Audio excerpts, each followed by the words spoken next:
There was a jungle here at one time. And if you go up in the mountains here in Colorado and archaeologists, they start digging, guess what they find out? They find shark teeth. And they find fossils of the animals and fish that were in the ocean at one time. And here we are at, 13, 14,000 feet of elevation. So when you go back in time and you start thinking about all of this earth and all of this land, you start developing a totally different picture of what it was here long ago.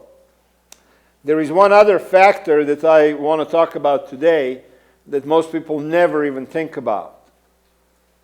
This land, there is a song, this land is my land and your land and all. I don't know how the words go anymore. Who knows how that goes? Who knows the words? Anybody? Mark? No, nobody knows? This is like a cowboy song. What are the words? This land?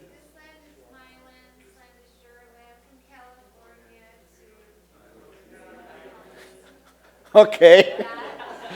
There you go. That's it. That's the song. This land was made for you and me, right? So you start, we think that we are the ones who own the land.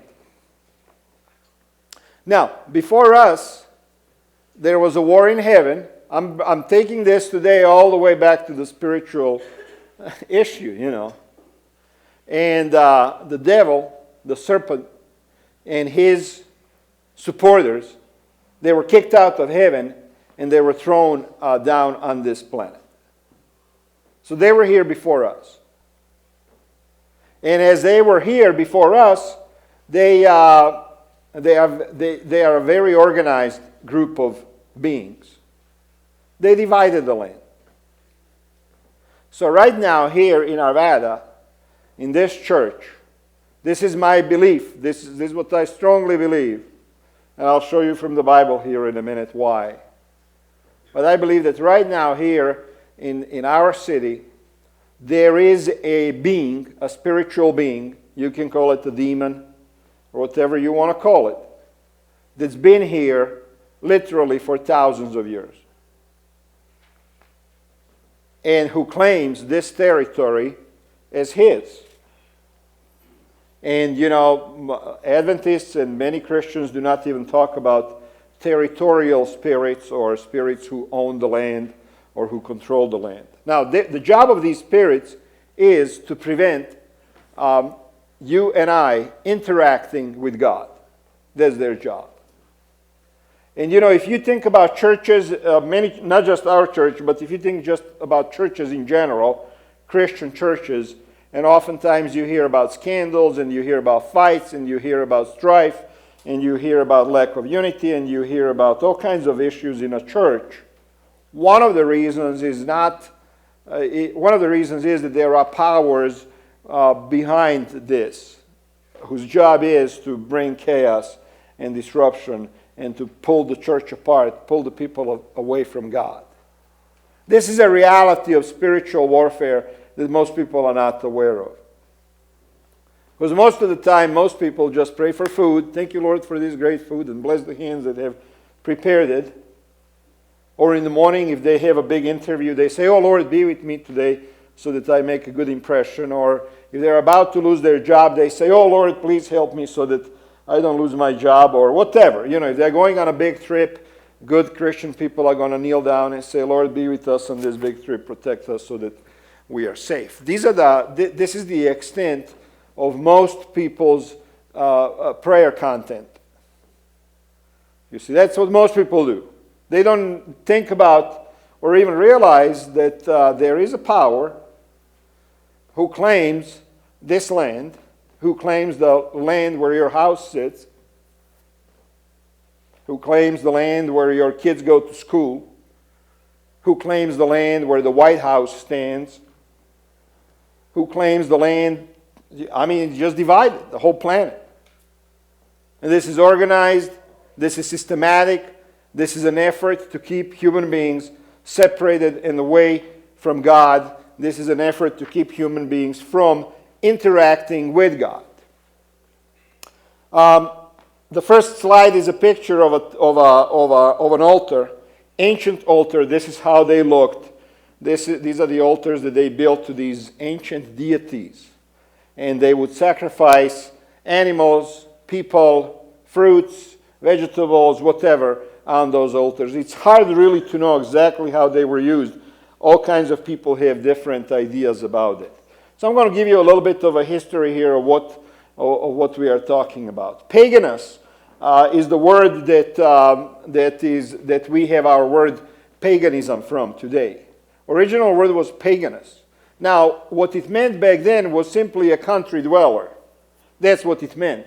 So the word pagan, and I'm sorry about the screen. For some reason, we are having a problem with our projector lately. Paganus, and by the way, if you don't have, if you can't see good on the screen, there is an outline that I hope you grabbed when you were out there. If not, raise your hand. Debbie's going to give you a copy because it has all of that stuff on it. And Debbie, you just make your way through. Just keep your hand up. So paganus simply means a country dweller. Now, early Christians, they named everyone who was not a Christian a pagan. And I want you to understand this point. Early Christian church, they were trying to spread the gospel all over the world. Debbie, you got some people on this side too. They were trying to really conquer the world with Christianity. And it was easier for them to fight all of these different ancient religions if they labeled them. So they took anybody and everybody. So my point is that all of these ancient religions, they are a lot different from each other. But early Christians took all of these ancient religions and they labeled them as paganism. And this was a very smart move because now they could describe all of these other religions as something different than Christianity. They wanted to make sure that people understood that there was only Christianity and everything else. So everything else was called paganism. And that's where we get our word paganism from. That's what the original Christians tried to do. It was a tactic to be able to fight all of these other religions. So really, the correct terminology simply would be ancient religions, not paganism. That's really what we are talking about. Ancient religions, they're different. Now, dominant ancient Canaanite religion, and we are talking about the land of Canaan today because that's where our original faith, Judaism, comes from. Ancient Canaanite religion was Baal worship. And you have a picture here of Baal. You can see him right there, and there are many statues of this still left around. And you remember from the Bible how they mention Baal all the time, right? Baal worship versus God worship. Baal, who was he? He was a god of storms. You see that right there on the screen. He was a god of lightning. He was the god of wind. He was the god of weather, rain, and fertility. And this is what the ancient Canaanites worshipped. And you remember, this is another image of Baal in a different form. You remember from the Old Testament when they built a golden calf? That's what it was. It was an image of Baal. They wanted to worship Baal. Baal, the name Baal stands really for the Lord. So the word Baal means Lord. And even in the Hebrew scriptures, on a couple of occasions, they use the word Baal to describe Yahweh, to describe God, our own God. But generally, Baal was referred to one of these gods that were gods of fertility or wind or war or something else in the land of Canaan. Baal also stands for something else. It stands for the possessor or the owner. So that's now you see where we are getting into this idea of land possession. Baal stands for the possessor or the owner. And you have another picture of another altar there. And then on the next slide, it tells us what does he possess? What does he own? He is the possessor of land, of air.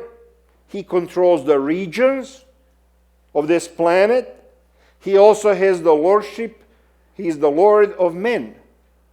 And men, therefore, at the time, by men I mean men and women, they had to worship Baal. And also in the Arabic, the word Baal simply means husband. And husband is somebody who was, at that time, and in many places of the world still today, he actually owns the wife. If you go to Middle East, some of those countries, wife is really nothing but the possession of the husband. Husband is the owner of the wife. So that's what the word Baal means. The owner. He's the owner. He's in charge. It belongs to him. Settlements in the Canaanite, settlements were made where the soil was most inviting. In other words, where the land was good for growing stuff. It was always productive. Such districts were regarded as being fertilized by divine agency, by Baal, you see.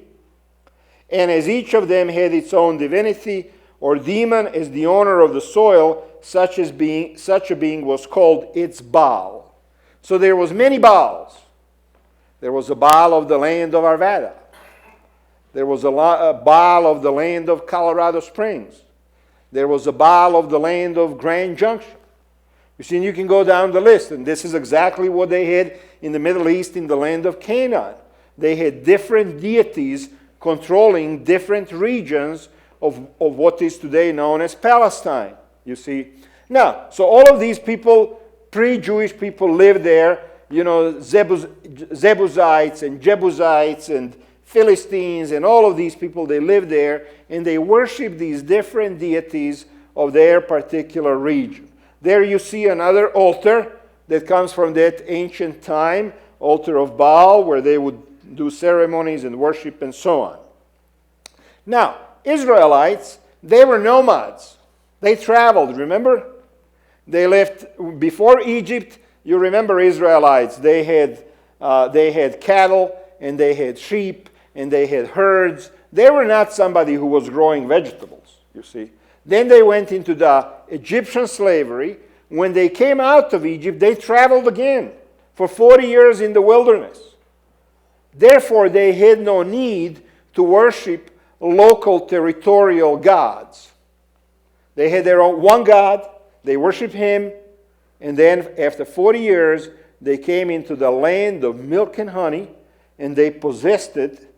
And what happened next? There were still other people living around them, so Israelites began worshiping Baals after they settled down. Do you remember how the Bible says that we are all travelers on this earth? This is not our permanent place. We are looking for something different. You see, as long as they were moving around, they did not worship these gods. As soon as they settled down, they started worshiping Baals, just as all of the other nations around them. Baals were made the symbols of the reproductive powers of nature, and thus their worship ministered to all kinds of sexual immorality and indulgences.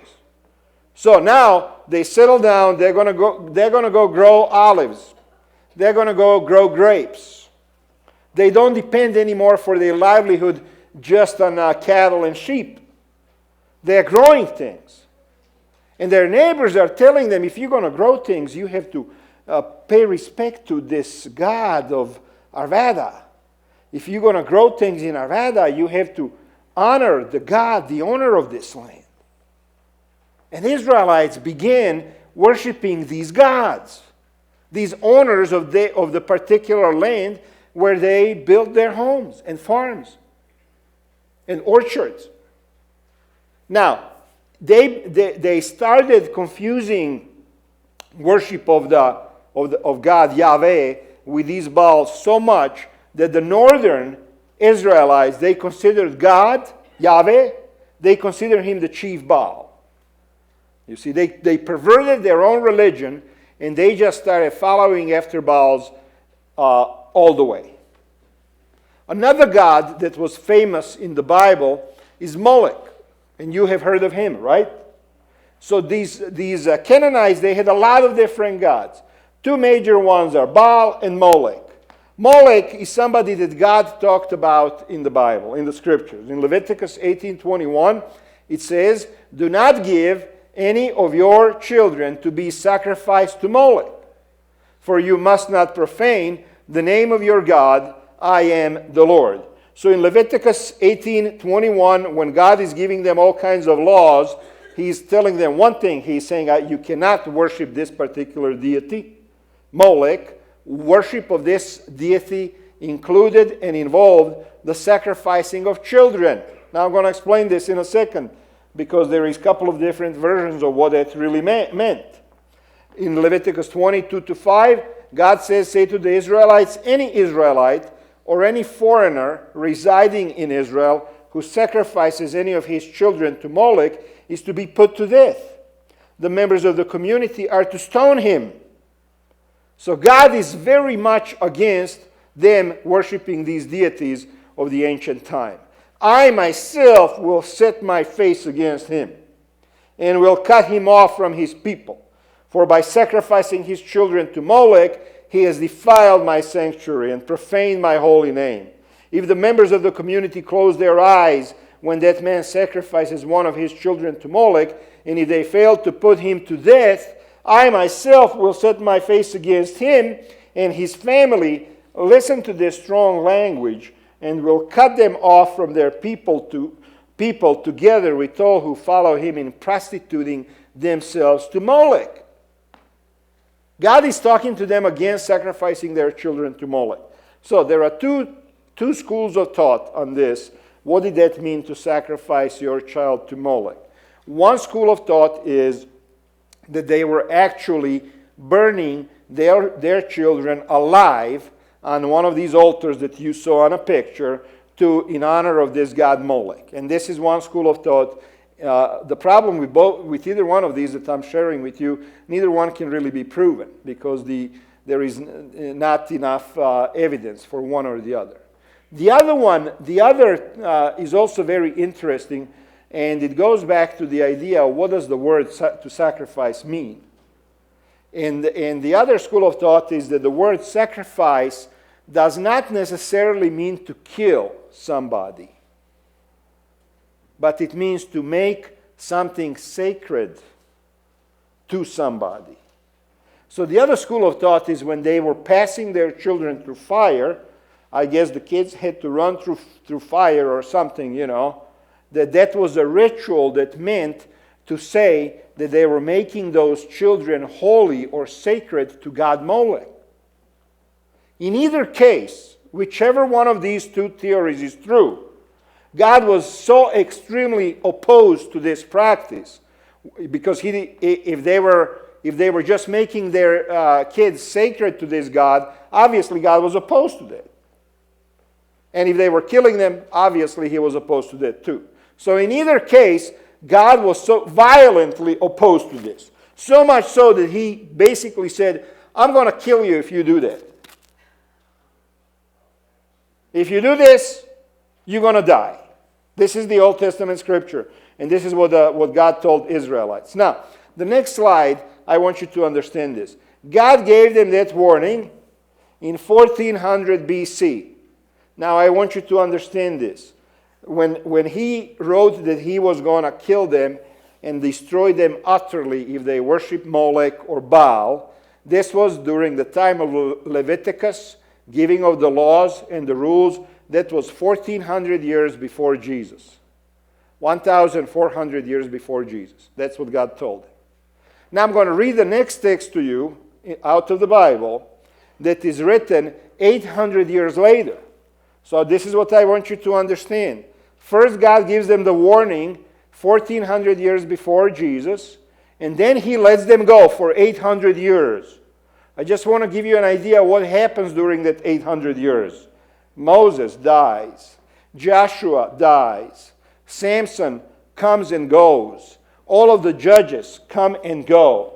Kings come and go. King David, King Solomon. Israel splits up as a nation. Northern Israelites are taken into the slavery. The only one that's left is the southern Israelite, the Judah, you see. So for 800 years, all of these things, they just keep happening and happening and happening. And then the next verse that we read is 600 years before Jesus, 800 years later after that warning. And this is what this next verse says. This is in Jeremiah. And those of you who go to Sabbath school, you have been studying about Jeremiah. And I want to invite those of you who are not going to Sabbath school to start going. It starts at 10 o'clock every Sabbath morning here, and we have some excellent teachers. Jeremiah 32 says, "Then the word of the Lord came to Jeremiah," and this is what God says, "I'm the Lord, the God of all mankind." I want you to focus on that word. He's a God of who? Baals, they were God of what? Land, districts, local territories. So God is right away, he's saying, I'm not like all of these other gods. I am the God of all mankind. I'm not just the God of a little territory here and there. I'm the God of all mankind. Is anything too hard for me? Therefore, this is what the Lord says, I am about to give this city, he's talking about the city of Jerusalem, I am about to give this city into the hands of the Babylonians and to Nebuchadnezzar, king of Babylon, who will capture it. Do you remember the warning? And now he's saying, I'm about to, meaning in the next week or two, or maybe even a few days. The Babylonians who are attacking this city will come in and set it on fire. They will burn it down, along with the houses where the people arouse my anger by burning incense on the roofs. To whom? To Baal. And by pouring out drink offerings to other gods. God is saying, I'm about to destroy this city. I'm about to let enemies of Israel just destroy it utterly. Why? Because they continue to worship Baal and to offer incense and to offer fruits. Remember who in the Bible was the first one to offer fruits as a sacrifice? Cain, wasn't he? So you can see how far back this ancient worship of these deities comes. Well, because people wanted fertility. They wanted their crops to grow, you see. So God is now very upset at this point, 800 years later, after he gave them the warning. The people of Israel and Judah have done nothing but evil in my sight. From their youth, indeed, the people of Israel have done nothing but arouse my anger with what their hands have made, declares the Lord. Their hands have made idols, you see. From the day it was built until now, this city has so aroused my anger and wrath that I must remove it from my sight. This is a very hard saying. The people of Israel and Judah have provoked me by all the evil they have done. They, their kings and officials, their priests and prophets, the people of Judah and those living in Jerusalem. They turned their backs to me and not their faces. God wants you to turn your face to him, not your back. He says they turned their backs to me, not their faces. Though I taught them again and again, they would not listen or respond to discipline. They set up their vile images in the house that bears my name, and they defiled it. God is describing what has taken place during the last 800 years. Now, that's patience, isn't it? If you tell something to somebody, hey, son, stop eating those cookies before lunch, and they don't, you got to give them a little spanking. But if you see a child that's going in the wrong direction, and you can't correct them, that becomes a huge problem, right? This has lasted for 800 years. 800 years. How many times did God allow enemies of Israel to come in and give them problems? Because they wouldn't listen. So finally, 800 years later, God says, okay, that's it. That's it. No more. I'm going to let them be completely destroyed. And next verse says, they built high places for Baal in the valley of Ben Hinnom to sacrifice their sons and daughters to Moloch. Though I never commanded, nor did it enter my mind that they should do such a detestable thing and so make Judah sin. So you see here the difference between God and gods with a small g.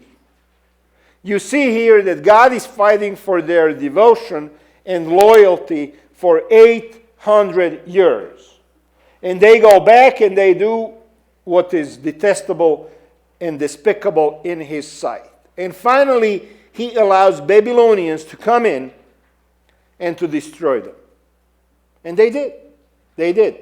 The next slide, you see, I want to give you a little chronology, a little timeline of Israel as a nation. So in 1400 BC, they received a warning, do not worship Baals. In 600 BC, 800 years later, God says, okay, I can't deal with this anymore. You're going to be destroyed. So they were. In 600 BC, I want us to stay there just for a second. In 600 BC, about 630 actually, Babylonians came in. They destroyed Jerusalem. They took the people captive. And for the first time since they left Egypt, Israelites stopped worshiping Baal. Once they found themselves in captivity, in Babylonian captivity. You see, I want us to understand the parallel between that and what we do as human beings. Sometimes we provoke God so much. And He's telling you, this is the right thing. You got to do the right thing. You got to do the right thing. You got to be honest. You got to love your enemies. You got to behave. You can't cheat. You can't steal. You can't rob. You can't lie. The Ten Commandments are very clear. God says that to all of us, to Christians. He gave us even the teachings of Jesus. The Sermon on the Mount, Matthew chapter 5. God gives us all kinds of instructions how to live our lives. And yet so many people, they try to fudge and they try to, do shortcuts, and they try to, if I tell a little lie now, it's not a big deal. If I cheat the government on taxes, who cares? They're not just anyways, And God finally is saying to some of us, to some Christians, look, I just had it. If you're not going to do it the right way, I'm going to just let you go. I'm just going to let you slip into the hole of problems and misery. And then they turn to God. When they couldn't grow gardens anymore. When they did not own orchards and fields anymore. When God took away all of the goodies from them, they didn't need the Baal anymore to pray to him for rain and for fertility, because they had nothing to be fertile. They had no land. They owned nothing. So for the first time in 800 years, Jewish people, Israelites, quit worshiping Baal. And that lasted for 70 years. And then the next thing that happens in 538, Cyrus, you remember Cyrus overcame Babylonians, defeated them. He allows Jews to go back to their own country, and they go back to their own country. And at that time, they become very devout to God, because by now they are so paralyzed with fear and so scared that this is going to happen to them again, that they go to the other extreme, you see. And by the time Jesus comes around, then, in 333 BC, Greeks began to rule Israel. Then, then for about 100 years, Israel was independent. They were their own country. And then in 63 BC, 63 years before Jesus was born, Romans come in. And by this time, Jewish people are basically legalistic. Everything is about legalism. Because now they are so afraid to offend God that God is going to push them into some kind of slavery again, that now they have become so legalistic that obviously as soon as Jesus comes onto the scene, and Jesus is born about 5 BC really, you see, as soon as he comes on the scene and as soon as he starts teaching the gospel, there is a clash between Jewish people, Jewish teachings, and Jesus' teachings. Because they would not allow him to heal people on Sabbath. They considered it work. Why? Because they were so scared that if they did anything wrong, God is going to punish them. So they, once again, they totally missed out on the true nature of God. Now, if you look at the rest of this tortured history of the Israelites, you find out that in 70 AD, that Jesus was crucified in 30 AD, year 30th of our era. In the year 70, Romans came in and they had a war with the Jewish people. They destroyed Jerusalem. But then something else happened. 60 years later, 65 years later, in 135, there was another revolt by Jews. And this time, Romans sent in their general Hadrian, and when he came in, he killed 580,000 Jews. This was probably, as far as I can tell, this was probably the largest killing event on this planet in one battle.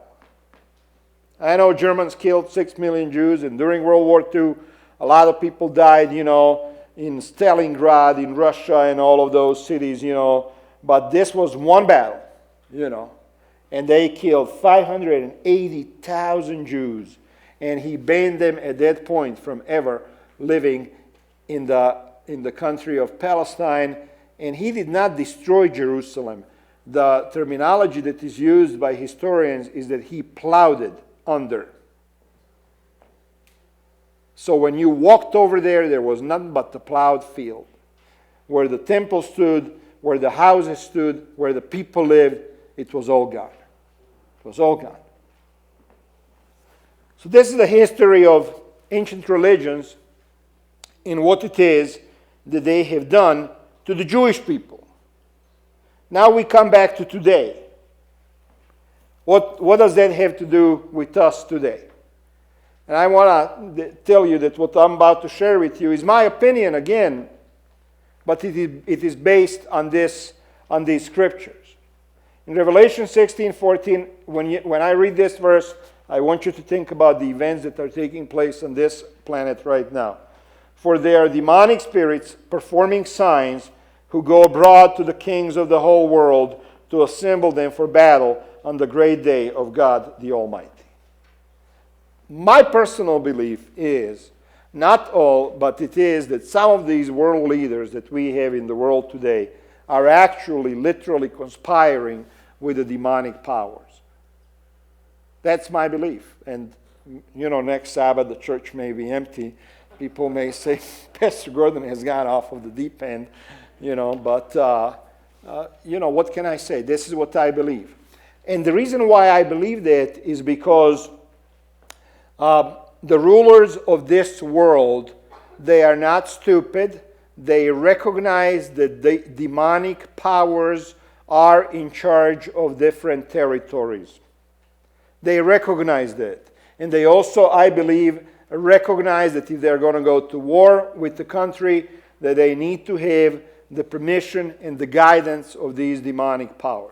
I'm not saying that all wars happen that way. I think people do get crazy and shoot each other on their own too.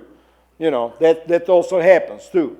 But I do believe that a certain number of big worldwide events have to do with demonic spirits who are performing signs.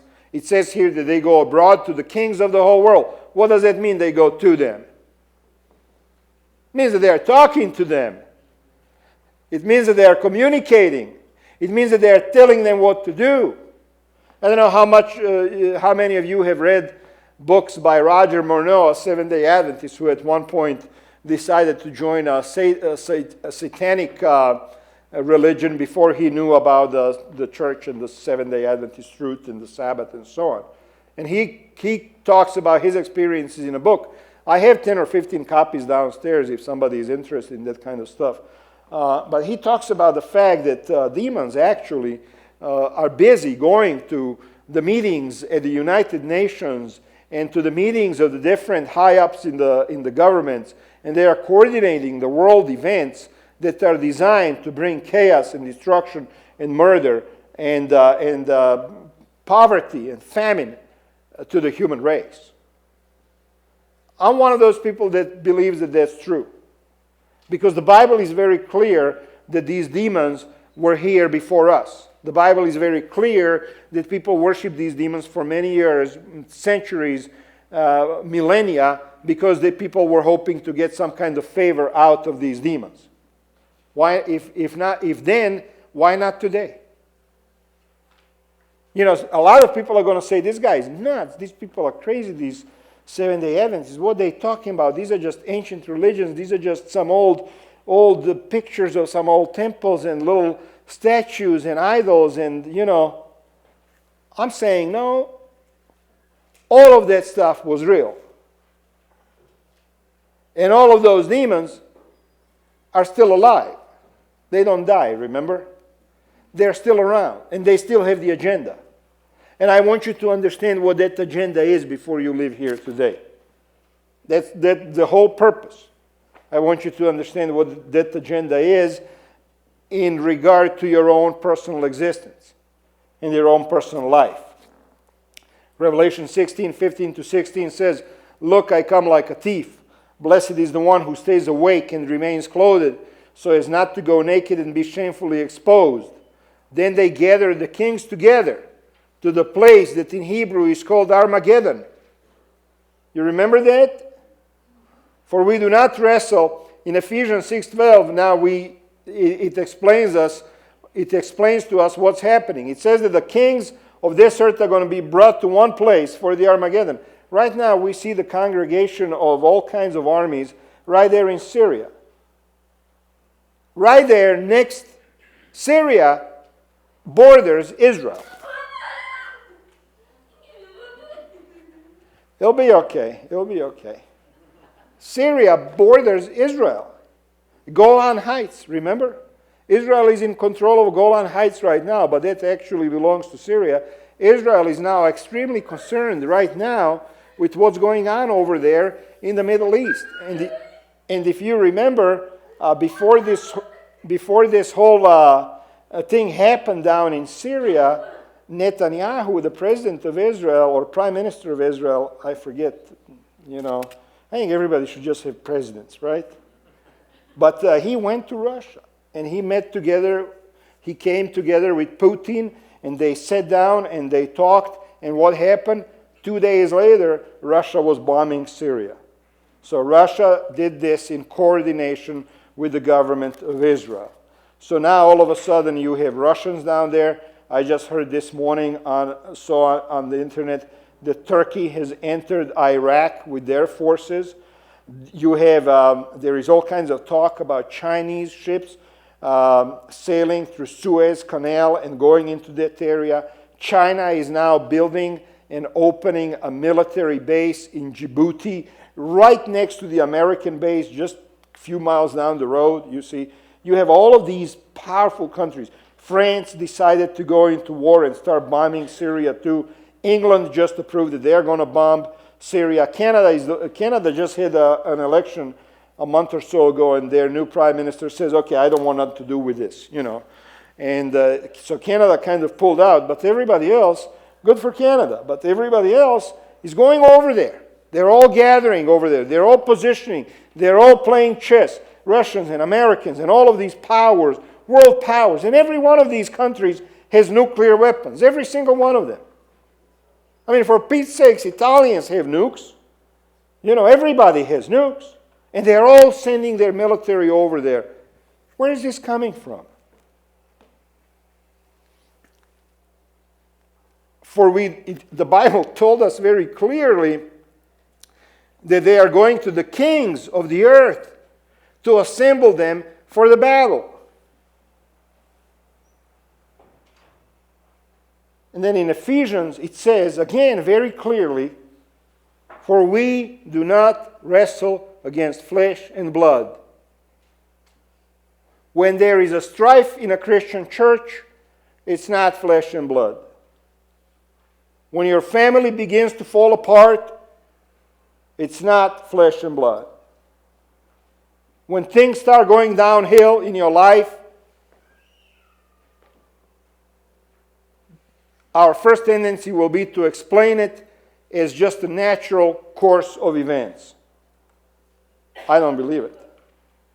I believe that the first order of business for Satan and his demons is to interrupt your interactions with God.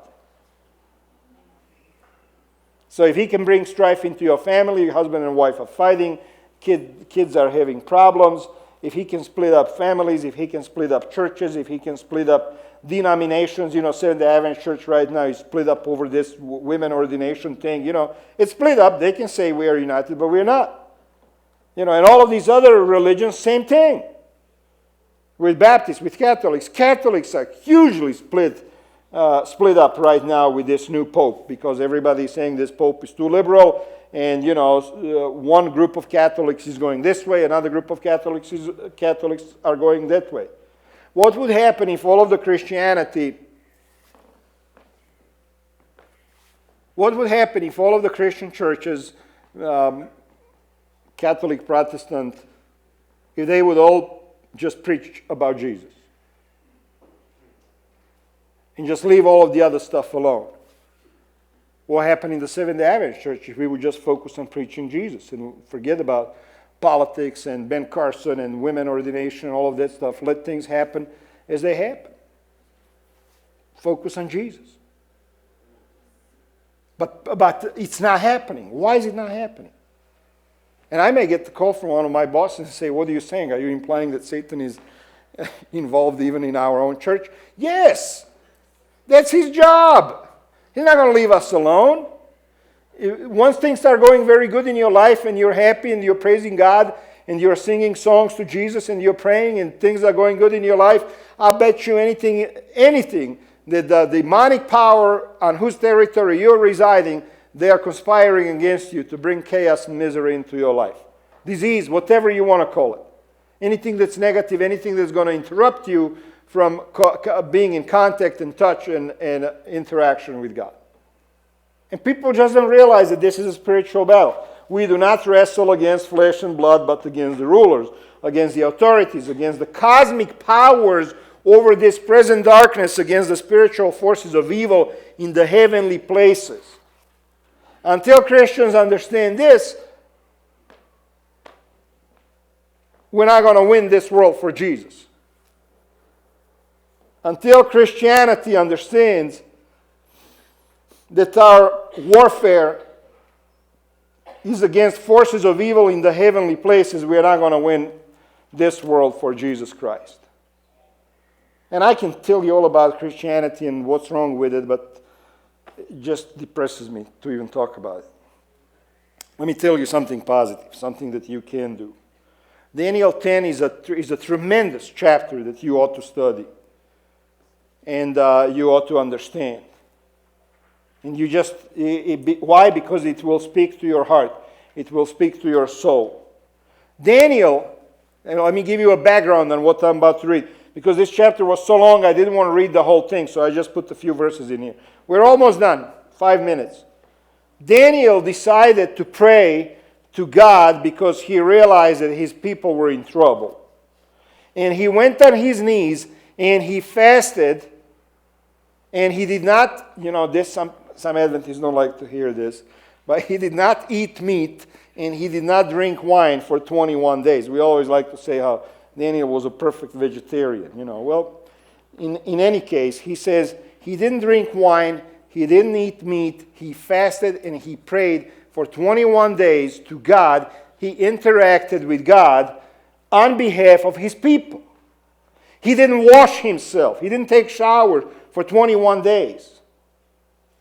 In other words, he was in a state of serious, deep, intense prayer and interaction with God. When was the last time that we did that? Any one of us? That we really seriously devoted a whole day to just pray to God for the things in our life.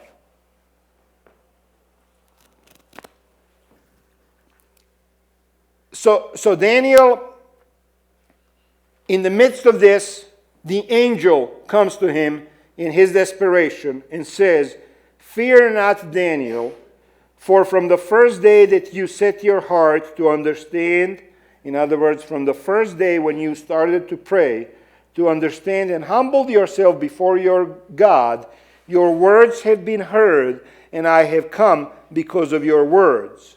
And then the angel tells him the following: the prince of the kingdom of Persia,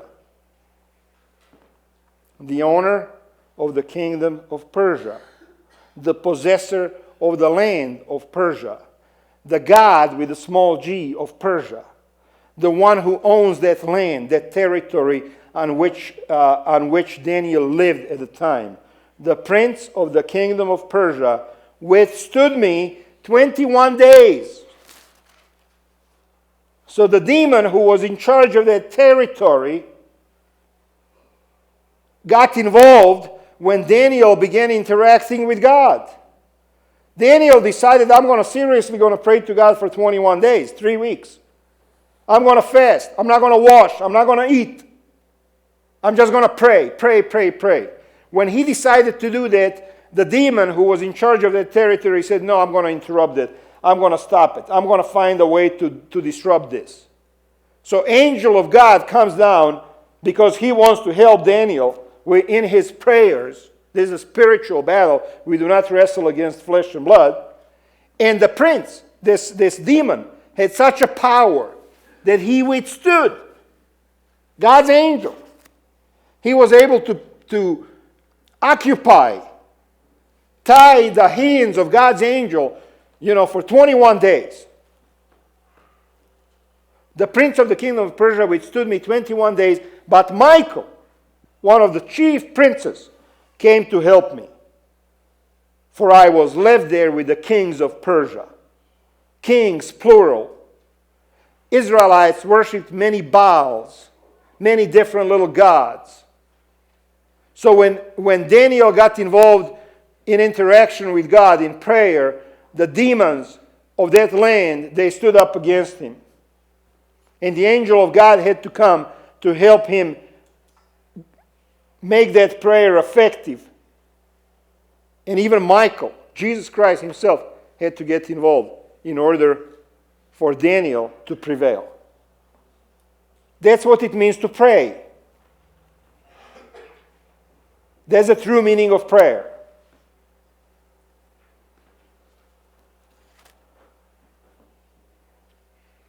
For I was left there with the kings of Persia and came to make you understand what is to happen to your people in the later days.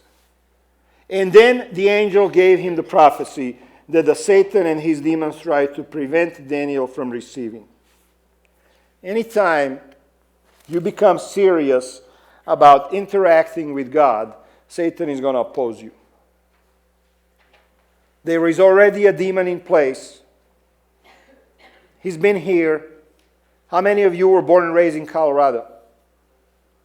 How many of your parents were born and raised in Colorado? We have some. Grandparents? Anybody?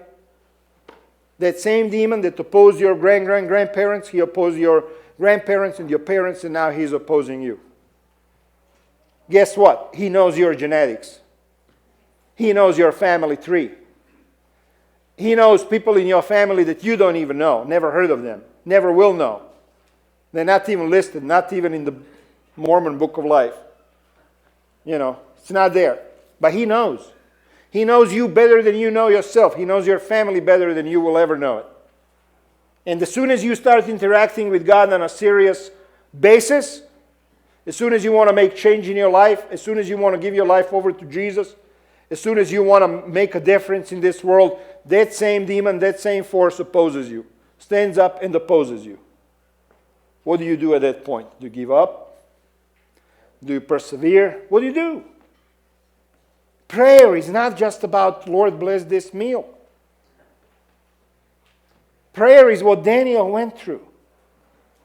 Through prayer, we as Christians are put on this earth here to oppose and to defy the territorial spirits of this land. That's our job. Our job is not to watch movies and football and make money and just, invest ourselves totally into this materialistic world of ours. That's not our job. Our job is to interact with God on a daily basis and ask Him to bring peace and sanity to this world. Our job is to pray against evil people, like the ones that just destroyed so many lives in California. Our job is to pray against wars that governments of the world so often just love to jump into. And politicians, who are the politicians? I read somewhere, politicians are the people who will gladly lay your life for their country. They're not going to go fight. Which one of our presidents ever served in the military? Who was the last one? Don't even remember. They all tried to avoid it. Yet they'll send you. We ought to pray against stuff like that, because it's from Satan. War, misery, All of this stuff that's going on in the world right now, that's from Satan. He wants World War III. He would love nothing else than for somebody to start dumping nuclear bombs all over the place. Destroy everybody. You dump a nuclear bomb somewhere in Syria, the whole region is dead, including Israel, because all of these countries there are within miles of each other. You see? So he wants that destruction. What are you praying about when you pray? What's your prayer life about? Is it about important stuff that's taking place in this world? Or is it about self-centered stuff? When you pray to God, spiritual forces of evil will oppose your attempt at interaction with God. And God's angel actually have to become involved on your behalf when you seriously pray to God. If that prayer is going to be effective, God's angels literally have to leave whatever it is that they are doing, and they have to come to your aid. That's how serious spiritual warfare is. So do you pray? This is the last thing I'm going to leave you with. Do you pray earnestly? Do you pray with purpose? Do you pray with urgency? Do you pray or intercede on behalf of important things in this world? Or are your prayers always self-centered? And this is, I think, the most important question that I can ask you. Are your prayers earnest? Are you interceding with God on behalf of people who are in misery, in war, and struggling, and suffering? Sick people dying of AIDS, dying of diseases. All of that is coming from, it has a source. Are you opposing that? Do you take time every day to say, Lord, today I want to pray for Syria. I want to pray for those people over there.